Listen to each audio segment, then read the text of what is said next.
going to die, but I'll tell you what, I can tell you some other things. Hi, Allison. How are you? Good. Can I call you right back? I'm actually in the start of a press conference. Give me like 30 minutes. Okay, thanks.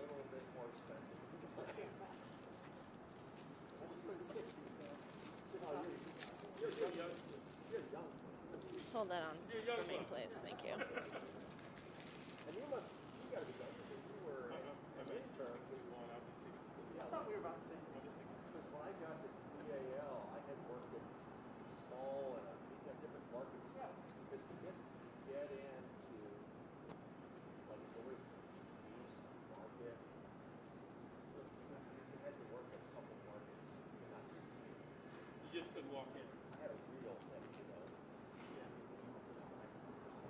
This market used to require, I think, 3 years before you get it. DC used to be minimum time. It was a time when it was like really, I watched, you know, like,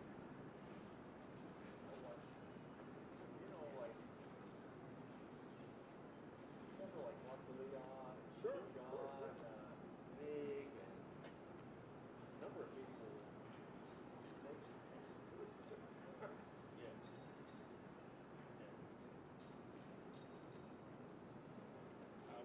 Leon, take care of doing a live shot. He was interesting. He had never seen anybody more efficient than setting one up and everyone down.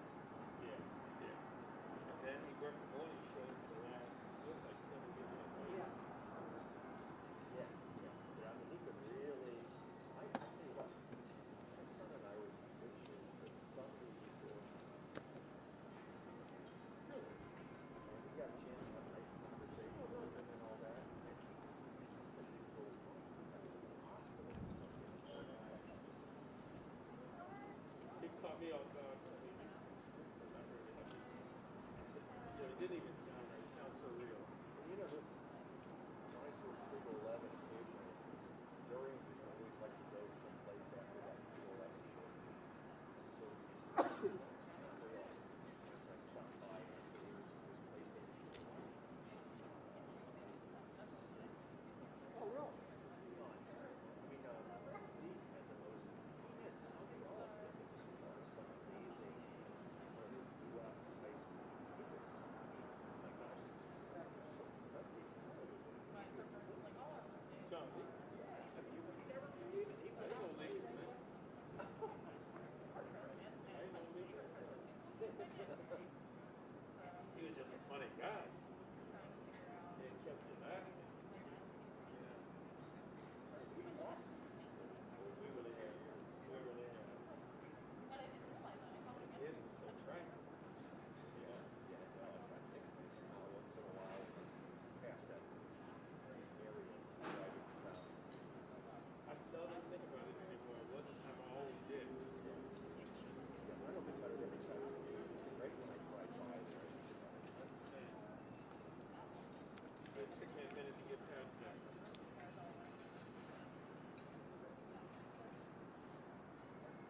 You guys working Friday? I am. I got the majority on the eve.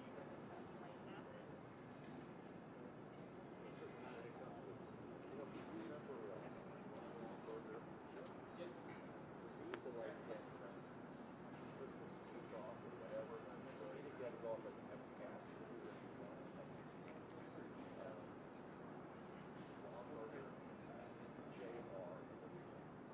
So it's only been the last couple of years since they left that I've gotten a cast. I got he was there, didn't know we ever in the studio when he came out.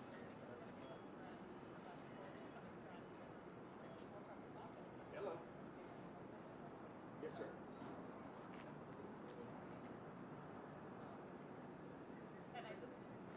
Okay, I just checked it. I just changed. The sun feels good when it comes out. Yeah.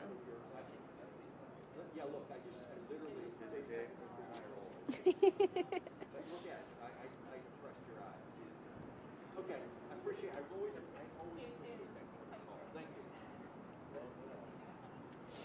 Although, I got it. Okay. Yeah.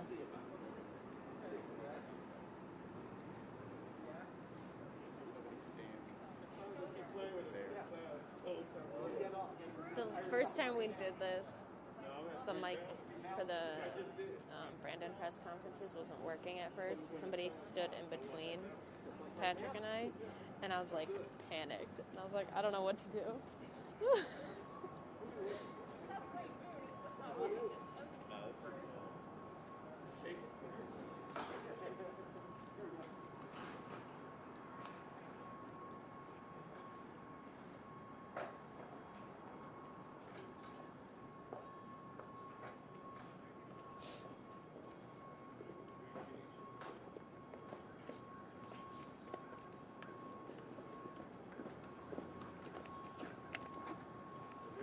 Good morning, and thank you for joining us today.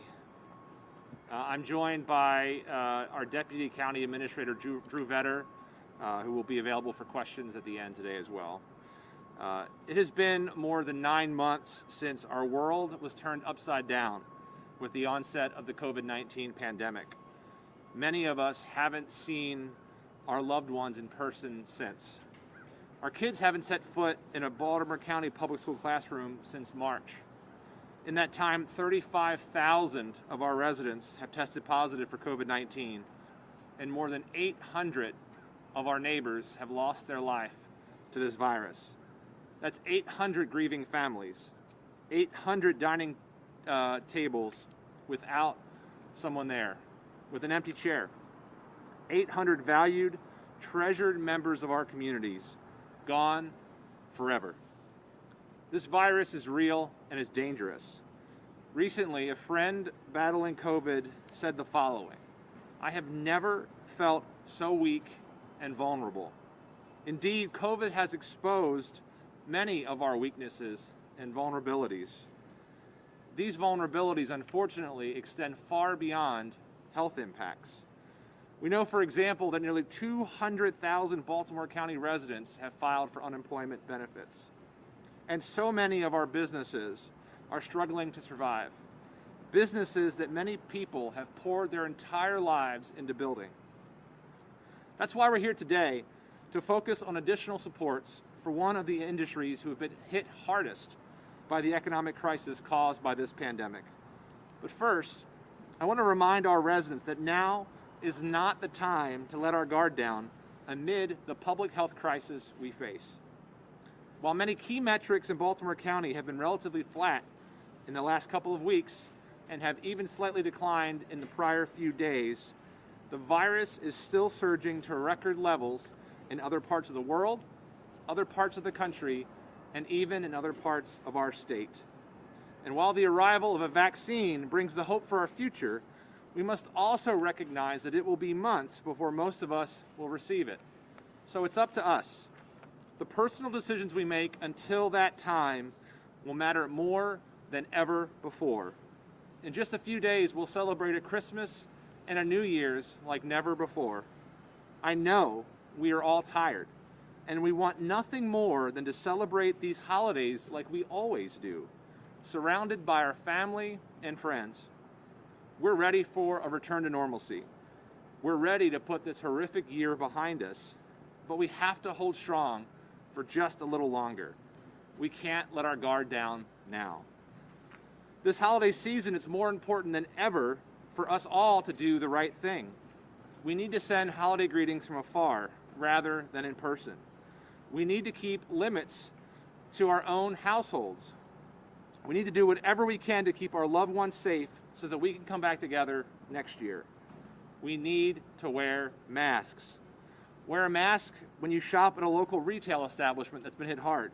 Wear a mask when you exercise at one of our county gyms. And continue to wear a mask anytime you're inside with anyone other than with those whom you live. Many of our neighbors are approaching this holiday season with the anxiety that comes not only from this pandemic, but from an uncertainty about whether they'll have enough to pay their bills next month. Perhaps nowhere is this more true than with our restaurant industry. Restaurants and bars are a critical part of our economy and our communities. They are the places we go with our loved ones to celebrate birthdays and anniversaries, new jobs, promotions. They're where we gather with our coworkers after a long, hard day. But since March, so many of their dining rooms have been largely quiet, and that has impacted every person who works in an industry that already survives on slim margins and tips. In Baltimore County, we have committed considerable resources to supporting our neighborhood restaurants through this challenging time. Back in March, we announced the state's first ever effort to fast-track approvals for bar and restaurant alcohol delivery. In the summer, we took action to close streets and parking lots to help restaurants expand their seating capacity. And thanks to our economic development team, Deputy Administrative Officer Drew Vetter and those helping him, we've approved more than $19 million in small business grants, and almost $13 million of that has been for our restaurants. We've been able to help more than 300 Baltimore County restaurants as they struggle through this pandemic. These dollars have gone to support payroll for employees and other key operational costs, helping to spur innovation and to extend dining operations, and to pay back businesses for their efforts to keep themselves, their employees, and their patrons safe. And today, I'm also announcing a new executive order to cap the fees that third-party delivery services can charge our county restaurants. Delivery service has been a critical component in helping our restaurants survive this year. But often, when you order from a local restaurant through a third-party delivery app, the restaurant can be charged as much as 30% or more from every order. That's 30% lost to our local businesses from every purchase. Now, through our executive order, those fees will be capped at 15%, ensuring that more of the money you pay for food from a local restaurant ends up in the pockets of restaurant owners and their staff. It's our hope that this action will provide a little bit of support to a sector of our economy that has been battered and bruised by this pandemic. You can do something too. This holiday season, order takeout from your favorite local restaurant. Buy gift cards from them too. Let them know how important they are to you. Help us ensure that restaurants will still be there when this pandemic is over. In the coming months, our team in Baltimore County will look for additional actions to support our businesses, along with additional support for individuals and families. In the meantime, we hope today is another reminder of the ways in which your government is constantly doing all we can to keep our families safe, our businesses strong, and our future bright. I want to thank every Baltimore County resident for their efforts to stay so that they can keep themselves, their families, and their communities safe and healthy. And I ask them to stay vigilant, because we can't give up now. We have to continue the hard work to get through this incredibly and challenging time together. I have faith that we can do that if we work together. Thank you. And happy to take any questions. Mackenzie. Good, okay. First, is this immediate, the cap? Yes, so we'll be signing the executive order today, and it will take effect upon my signature. Okay, and the length of it? It's till the end of the state of emergency here in Baltimore County. In the county, okay.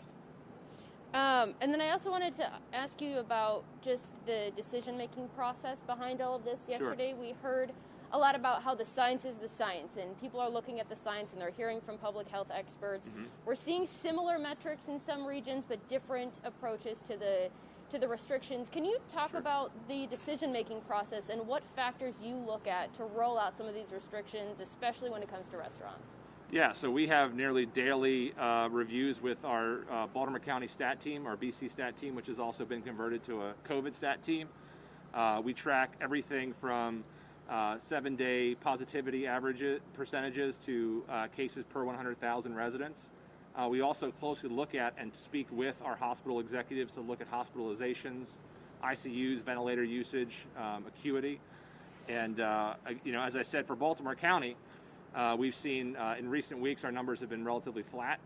In more recent days, especially compared to other jurisdictions in the state, our numbers have been lower. And again, that's why we've sort of said we're prepared to take action if necessary to keep our residents safe across the board. But we also prefer state action because it certainly provides a consistency, so there's no confusion. It has the most impact in terms of public health, and it doesn't put businesses on uneven playing field. So those are the metrics we look at daily. And again, at least once a week, if not more often, we talk to our hospital executives as we try to balance the many interests out there. All right, thank you all. Thanks, everybody. Sean, are you going to email the executive? Especially so we're going out, and then I'm trying to get the EO text in there too. Okay, cool. We'll just like to. Yeah, let's put that in there. Otherwise, it'll be up online maybe. Okay. Cool. Thank you. It's easy. If you guys are looking for somebody, Yep. CVP. CVP. Okay. Cool. Awesome. Thank you. Cool.